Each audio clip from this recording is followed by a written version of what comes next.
السلام عليكم ورحمة الله وبركاته.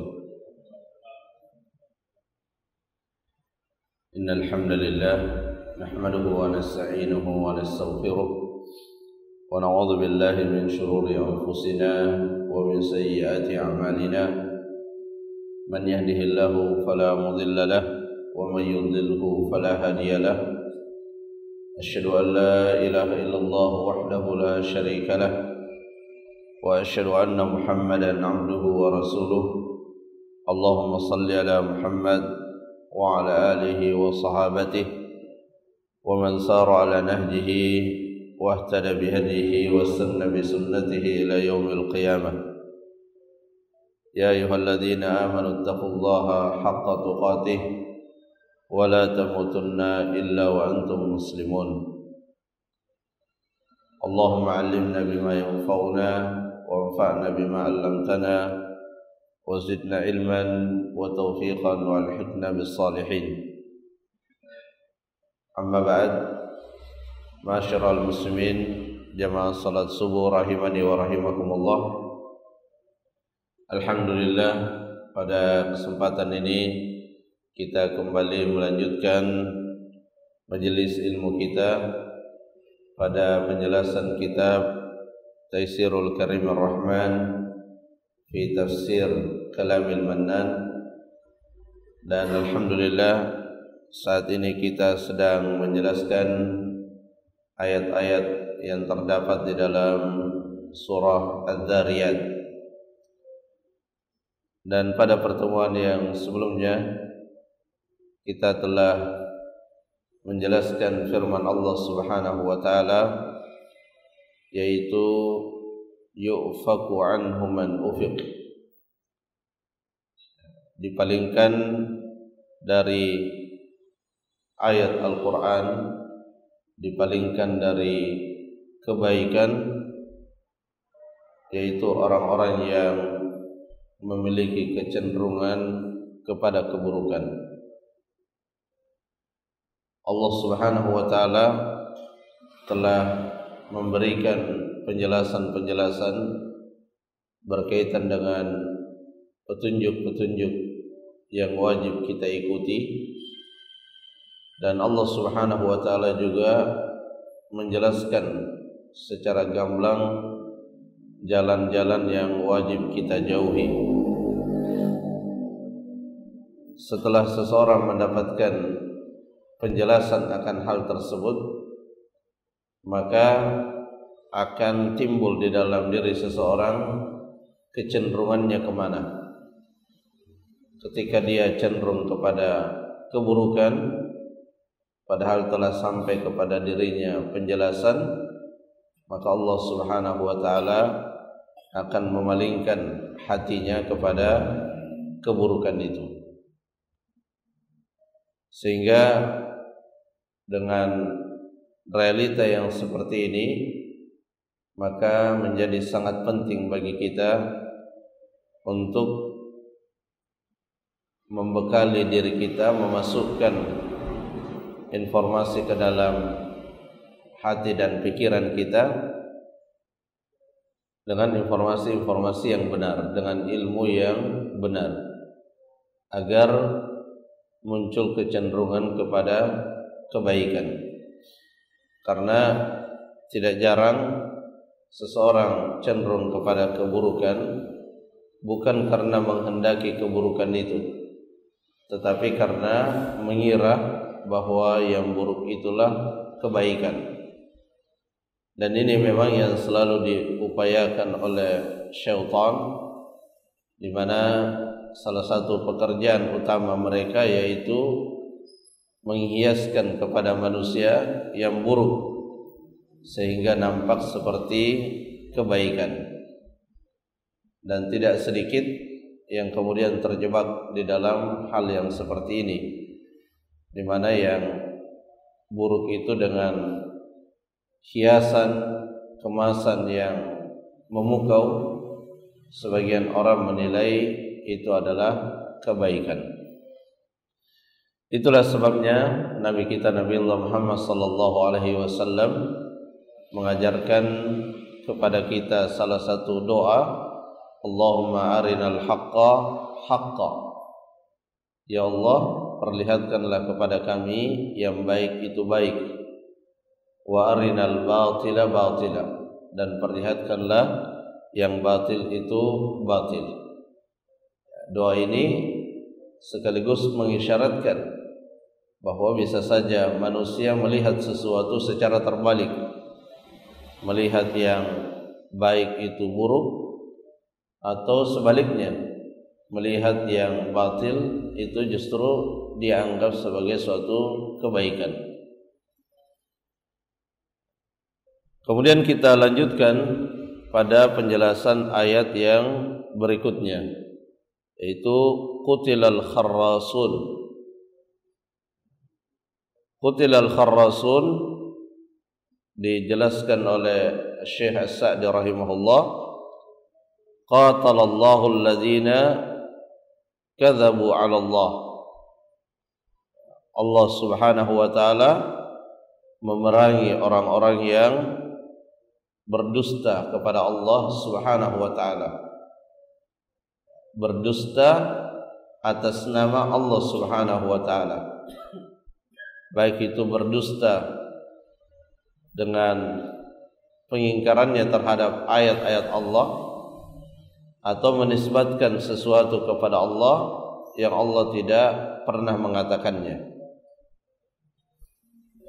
Wajahadu bi ayatihi, dan termasuk yang diperangi oleh Allah Subhanahu wa taala adalah orang-orang yang mengingkari ayat-ayatnya.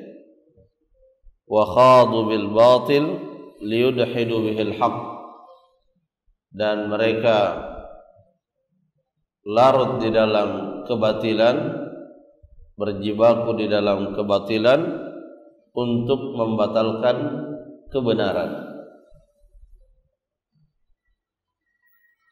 Alladzina yaquluna 'ala Allahi ma la ya'lamun. Dan apa yang kita sebutkan sebelumnya itu dihimpun oleh suatu sikap berupa yaquluna 'ala Allahi ma la ya'lamun. Mereka mengatakan sesuatu kepada Allah apa yang mereka tidak ketahui, apa yang mereka tidak memiliki ilmunya. Sebagian ulama menafsirkan juga qutilal kharrasun, ya, qutila itu artinya adalah Allah melaknat. Allah melaknat orang-orang yang mendustakan ayat-ayat Allah. Allah melaknat orang-orang yang mengatakan sesuatu atas nama Allah tanpa ada dasar ilmunya. Seseorang ulama, yaitu Ibnul Ambari rahimahullah, itu menjelaskan bahwa ketika Allah Subhanahu wa taala menyebutkan lafaz qatala yang dinisbatkan kepadanya, qatalahullahu amma yufakun, qutilal kharrasun, maka makna dari qatala di situ adalah la'nah, itu Allah melaknat. Karena kata beliau, orang-orang yang dilaknat oleh Allah Subhanahu wa taala itu tidak lebih seperti orang yang terbunuh. Qutila secara bahasa terbunuh. Orang yang dilaknat oleh Allah Subhanahu wa taala seperti orang yang terbunuh, karena siapapun yang mendapatkan laknat dari Allah maka sudah pasti dia akan binasa. Dan ketika Allah Subhanahu wa taala melaknat suatu perbuatan, melaknat orang yang melakukan perbuatan tertentu, maka itu adalah peringatan kepada kita semua, nasihat kepada kita semua agar kita bersungguh-sungguh menjauhi perbuatan itu. Dan tadi sudah disebutkan ya, al-kharrasun ya, di bagian akhir penjelasan Syekh Sa'di, beliau mengatakan alladzina yaquluna 'ala Allahi ma la ya'lamun. Ya, orang-orang yang mengatakan kepada Allah apa-apa yang mereka tidak ketahui. Jadi berkaitan dengan hukum Allah, maka itu adalah ucapan-ucapan yang wajib kita dasarkan pada firman Allah atau sabda Rasulullah. Ketika kita menjelaskan suatu hukum halal, haram, sunnah dan seterusnya, maka ketika tidak didasarkan pada firman Allah, ketika tidak didasarkan pada sabda Rasulullah, maka itu adalah bagian dari mengatakan sesuatu kepada Allah tanpa ilmu, tanpa ada dasar ilmunya. Dan ini adalah perkara yang sangat besar dosanya di sisi Allah Subhanahu wa taala. Di ayat Al-Qur'an yang lain, ketika Allah Subhanahu wa taala menjelaskan beberapa keburukan-keburukan, di situ disebutkan perbuatan keji, di situ disebutkan beraneka ragam keburukan, dan yang paling terakhir disebutkan oleh Allah Subhanahu wa taala itu adalah wa an taqulu 'ala Allahi ma la ta'lamun. Engkau mengatakan sesuatu kepada Allah yang tidak engkau ketahui. Dijelaskan oleh para ahli tafsir bahwa disebutkan pada bagian akhir wa an taqulu 'ala Allahi ma la ta'lamun, ya, karena inilah yang menjadi asal muasal dari semua keburukan-keburukan yang Allah sebutkan. Kemudian di ayat yang berikutnya, alladzina hum fi ghamratin sahun. Alladzina hum fi ghamratin sahun. Ini adalah penjelasan dari Al-Kharrasun. Jadi Al-Kharrasun itu diambil dari kata-kata al-khars. Asal usul penggunaan kata ini itu adalah memperkirakan. Jadi dia dalam urusan agama itu memperkirakan saja, tidak meyakini tapi memperkirakan. Padahal prinsip dalam agama itu adalah la raiba fi. Jadi ketika kita melaksanakan suatu amalan yang dinisbatkan kepada agama, maka sebelum kita melaksanakannya, terlebih dahulu kita wajib meyakininya bahwa ini benar-benar bagian dari agama kita, tidak berdasarkan pada perkiraan. Al-khars itu asal usul penggunaannya itu adalah maknanya adalah perkiraan. Di orang-orang Arab dahulu ketika ingin menukar kurma kering dengan kurma yang basah yang masih di atas pohonnya, maka biasanya mereka menghadirkan orang yang memprediksi agar memiliki kesamaan antara kurma kering yang ditukar dengan kurma basah. Dan ini salah satu keringanan yang Allah berikan kepada orang-orang fakir miskin. Ya, asalnya tidak boleh dipertukarkan kurma kering dengan kurma basah kecuali masing-masing diketahui takarannya, masing-masing diketahui timbangannya, dan diketahui kesamaan di antara keduanya. Ketika tidak sama maka tidak boleh. Dan ketika tidak bisa dipastikan kesamaannya, maka itu kepastian bahwa itu tidak sama. Tapi khusus bagi fakir miskin yang sangat butuh kepada kurma yang basah, tetapi dia tidak memiliki kecuali kurma yang kering, maka diberikan keringanan untuk mendapatkan kurma basah meskipun dengan perkiraan.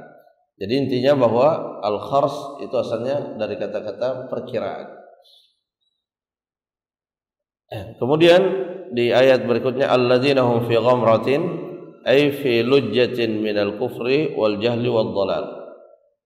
Kharrasun dijelaskan di ayat berikutnya itu adalah orang-orang yang terjatuh di dalam kekufuran, syiddatil kufur, dalam kekufuran yang sangat jauh, wal jahl wad dhalal, dalam kebodohan dan kesesatan. Itulah yang terancam oleh laknat Allah Subhanahu wa taala. Ketika mereka tidak memiliki ilmu terhadap urusan-urusan agama, maka mereka akan terjatuh di dalam keburukan-keburukan. Ya, paling puncaknya itu ketika dia telah terjatuh di dalam kekufuran. Sahun itu artinya ghafilun, ya, lalai. Mereka di dalam kekufuran itu mereka lalai. Mereka tidak sadar bahwa mereka sedang berada di dalam keburukan. Dan itulah yang terkadang menimpa manusia. Jadi di saat mereka berada di dalam keburukan, baik itu dalam kemaksiatan, kesyirikan, apapun label daripada keburukan itu, ya, sebagian orang tidak lalai di dalam hal tersebut, tidak menyadari bahwa dia sedang berada di dalam keburukan. Ada juga yang pada akhirnya bertobat kepada Allah Subhanahu wa taala itu karena dia tidak lalai, dalam arti kata dia sadar bahwa dia melakukan keburukan, tetapi dia tidak mampu mengendalikan hawa nafsunya, dan ini biasa terjadi pada para pelaku kemaksiatan. Nah, ketika masih ada penyesalan, ya, masih ada kegelisahan terhadap keburukan yang dilakukannya, maka masih ada kemungkinan yang sangat besar untuk dia kembali kepada jalan Allah Subhanahu wa taala. Yang terkadang berat untuk mendapatkan jalan yang benar, untuk kembali kepada jalan Allah, itu ketika dia sudah lalai, ketika telah merasa nikmat di atas keburukan yang sedang ia lakukan. Inilah yang terkadang, ya, sebagaimana dikatakan oleh Allah Subhanahu wa taala di dalam Al-Qur'an, sama saja antara diberi peringatan atau tidak diberi peringatan. Ya, hanya saja tentunya kita tidak boleh menilai seseorang bahwa orang tersebut sudah sampai pada level ini, karena kita tidak mengetahui bagaimana keadaan hati setiap orang, ya, sehingga prinsipnya kita tetap menyampaikan nasihat, menyampaikan peringatan. Adapun hasil dari apa yang kita sampaikan itu kita serahkan sepenuhnya kepada Allah Subhanahu wa taala, karena memang tugas utama kita itu hanya sebatas menyampaikan peringatan. Bahkan Nabi sekalipun Allah katakan kepada beliau, fadzakir innama anta mudzakir, berikanlah peringatan karena memang engkau hanya sebatas memberikan peringatan saja. Adapun perkara orang yang diberi peringatan itu mendapatkan hidayah atau tidak, apakah dia berubah dari yang sebelumnya buruk menjadi baik, itu murni hak milik Allah Subhanahu wa taala. Qutilal kharrasun alladzina hum fi ghamratin sahun. Kemudian di ayat yang berikutnya, yas'aluna ayyana yaumuddin. Mereka, ya, orang-orang yang fi ghamratin sahun ini, mereka bertanya, ayyana yaumuddin, kapan hari pembalasan, kapan hari kebangkitan itu. Dan ini adalah pertanyaan yang tujuannya bukan untuk mendapatkan jawaban, pertanyaan yang bukan berangkat dari ketidaktahuan lalu ingin tahu, tapi ini adalah pertanyaan yang diajukan dalam rangka mengejek dan mengolok, pertanyaan yang diajukan dalam rangka mengingkari, ya, bahwa tidak ada hari pembalasan, tidak ada hari kebangkitan. Lalu dia tanyakan, mana hari kebangkitan, mana hari pembalasan. Ya, jadi mereka bukan hanya sekedar mengingkari, tapi mereka memperolok-olokkan ajaran-ajaran agama, terutama yang berkaitan dengan dengan hari kebangkitan tadi. Dan ini sering, ya, diulang-ulang di dalam Al-Qur'an, ya, seperti di surah di surah An-Nazi'at, ya, itu disebutkan, ya, pertanyaan-pertanyaan dari orang-orang Quraisy, karena hal yang paling mereka ingkari itu adalah hari kebangkitan. Aidza kunna idhaman nakhirah, bagaimana mungkin kita dibangkitkan sementara kita sudah menjadi tulang, daging kita sudah hancur, bagaimana mungkin kita dihidupkan lagi? Nah, disinilah ketika akal manusia itu tidak tertuntun oleh wahyu, tidak tertuntun oleh ayat Al-Quran, oleh hadis Nabi SAW, maka akal itu justru menjadi penyebab dia mengingkari ayat-ayat Allah Subhanahu wa taala. Akalnya akan mendapatkan banyak dari ajaran-ajaran agama yang tidak masuk di dalam akalnya. Karena tidak masuk dalam akalnya, tidak logis menurut mereka, maka akhirnya mereka mengingkarinya. Ya, padahal prinsipnya ketika sesuatu itu sudah pasti berasal dari Allah atau dari Rasulullah, maka kita wajib meyakini kebenarannya. Ya, tidak boleh kemudian akal ini menganulir apa yang disampaikan oleh Allah atau disampaikan oleh Rasulullah. Jadi akal di hadapan ayat Quran dan hadis Nabi SAW itu hanya sebatas sebagai wasilah untuk memahaminya, ya, wasilah untuk memahaminya.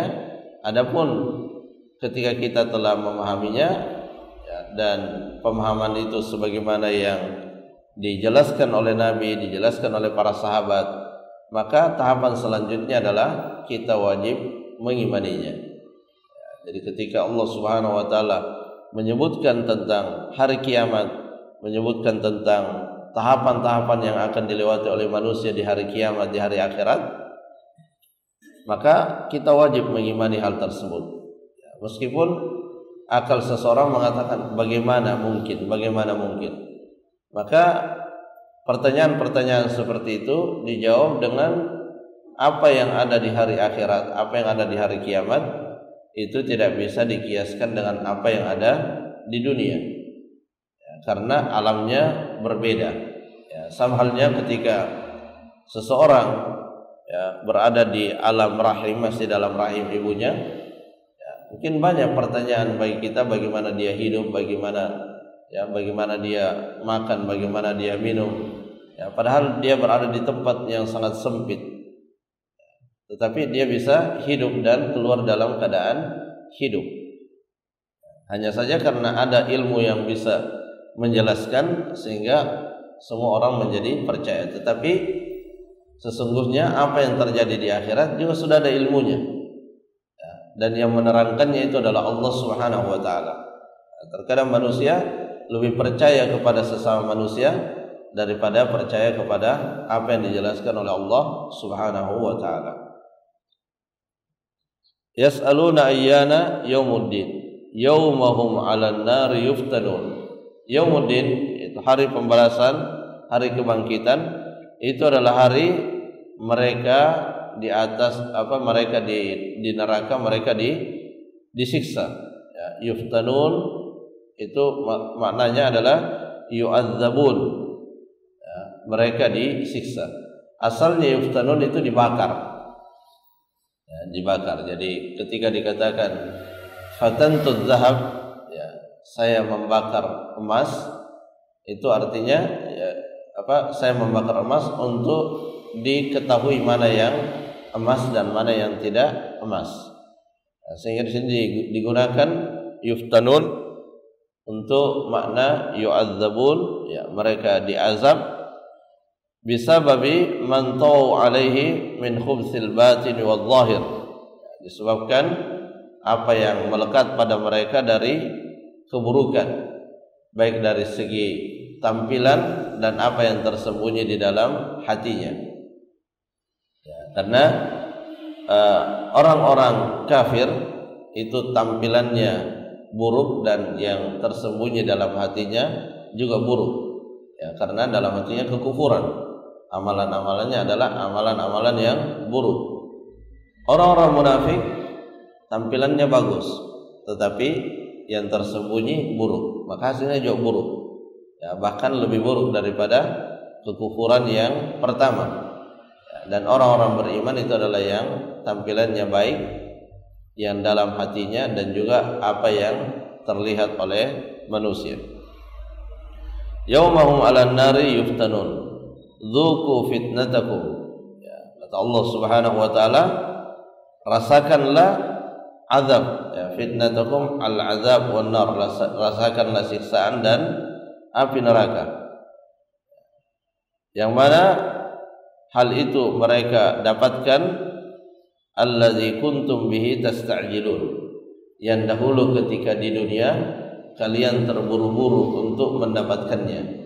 Ya, jadi kalau kita melihat dan memperhatikan dialog-dialog antara para nabi yang diutus oleh Allah Subhanahu wa taala dengan kaumnya yang mengingkari, maka terkadang sampai pada titik kaumnya itu menantang para nabi tersebut dengan mengatakan, segera datangkan siksaan, segera datangkan azab Allah Subhanahu wa taala jika benar apa yang engkau katakan itu adalah kebenaran. Ya, karena para nabi menyampaikan kabar gembira dan juga menyampaikan ancaman. Nah, orang-orang yang mengingkari mengatakan, mana? Ya, tunjukkan.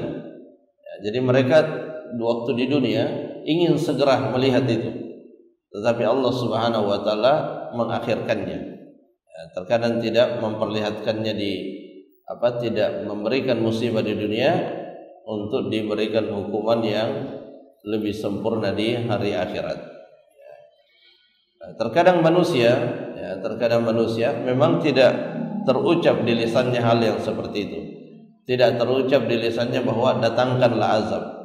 Tetapi dari sisi perbuatannya yang dilakukan, perbuatan buruk yang dilakukan secara terus-menerus, justru itu juga adalah bentuk menantang mana siksaan Allah Subhanahu wa taala.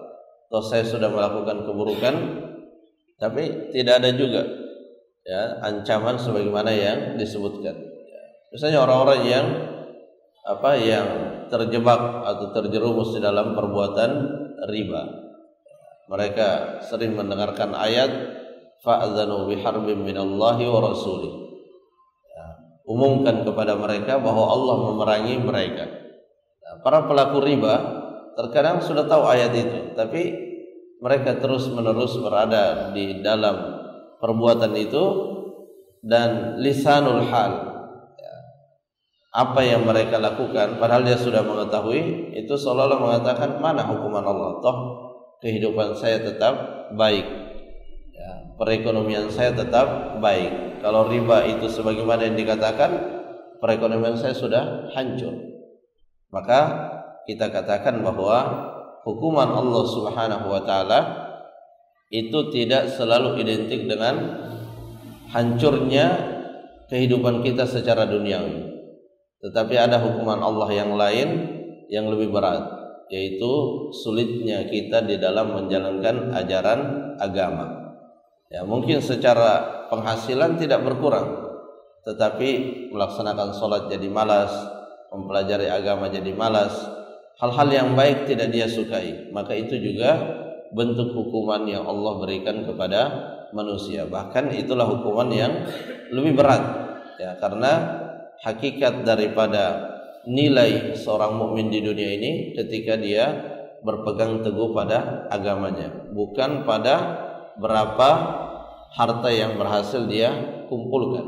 Mungkin hartanya terus bertambah, tetapi berpegang teguh kepada agama justru dia semakin jauh. Maka itu adalah bagian dari hukuman. Dan ketika seorang dihukum dengan hukuman seperti itu di dunia, maka sudah pasti akan hukuman lain akan berlanjut di akhirat. Berbeda halnya dengan orang yang mungkin diuji oleh Allah Subhanahu wa taala dengan kekurangan-kekurangan dalam perkara dunia, tetapi masih bisa mempertahankan agamanya, masih bisa berpegang teguh pada agamanya. Maka hukuman-hukuman, ujian-ujian yang dia dapatkan di dunia itu akan membersihkan dosanya, sehingga ketika diwafatkan oleh Allah Subhanahu wa taala dia membawa pahala dan dosanya telah dibersihkan melalui hukuman-hukuman dan ujian-ujian kesulitan di dunia ini. Jamaah rahimakumullah, mungkin itu yang bisa dijelaskan, semoga bermanfaat. Wallahu taala a'lam bishawab. Subhanakallahumma rabbana wa bihamdik, asyhadu an la ilaha illa anta, astaghfiruka wa atubu ilaik. Assalamualaikum warahmatullahi wabarakatuh.